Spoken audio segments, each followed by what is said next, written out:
What's the most unfair thing you've ever seen? When I was 10, I had a friend named Ben whose house I used to go to after school. His family was what I'd now call suburban religious with a mean streak, but back then, I just thought they were a little strict. They always had those framed inspirational quotes on the walls, stuff about honesty and kindness, but none of them ever really acted like they believed them. Still, Ben was fun, and they had a trampoline in the backyard, so I went. There was a younger girl in our neighborhood, maybe 7 or 8, named Minji, Korean American, super sweet, kind of quiet. I used to help her with her homework sometimes because we rode the same bus and she struggled with English. We weren't close friends or anything, but I liked her. She'd always bring these little rice cakes her mom packed in her lunch and would offer me one every time we sat together. Always smiling, always polite. One day, I guess she saw me walking to Ben's house and decided to follow. She probably just wanted to keep hanging out or maybe had another question about her math worksheet. It wasn't weird. Kids were always walking over to each other's houses back then. I remember being on the porch with Ben, about to go inside, when Minji jogged up the sidewalk, holding that little purple notebook she always carried. She looked excited. I smiled at her. Ben's mom opened the front door at that exact moment and looked over at Minji. She didn't smile. She didn't say hi. She stepped halfway out onto the porch and said flat,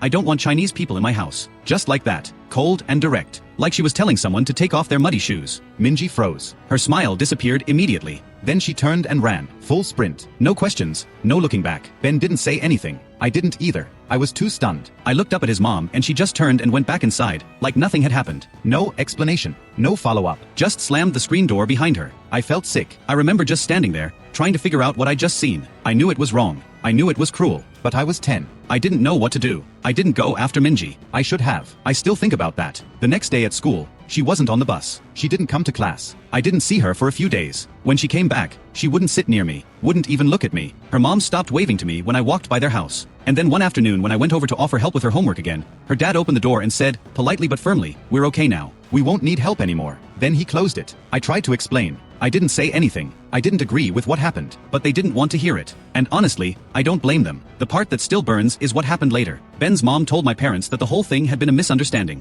that I brought an uninvited guest over to their house without asking, and that the girl had tried to run inside without permission. She said she didn't even realize who it was at first. She tried to make it sound like she was just reacting to someone barging in. It was a lie. A straight-up lie to save face. And my parents believed her. Told me I needed to be more polite when bringing friends to people's houses. That I should apologize. I never saw Minji outside of school again. Never talked to her after that. She kept her head down. I think she was too shy or maybe too scared to tell anyone what really happened. Maybe her parents knew. Maybe they thought it wasn't worth the fight. I stopped going to Ben's house not long after that. He asked why and I didn't know how to explain it in words that made sense at the time. I just knew it felt wrong to laugh and play in that backyard after what I saw. Looking back, that was probably the first time I saw racism happen right in front of me. Not in a history book. Not on TV. Just a little girl trying to be part of something and getting kicked back down with a slur and a slammed door. And me, a 10-year-old kid, too stunned and scared to do anything about it. It was the most unfair thing I've ever seen. Still is.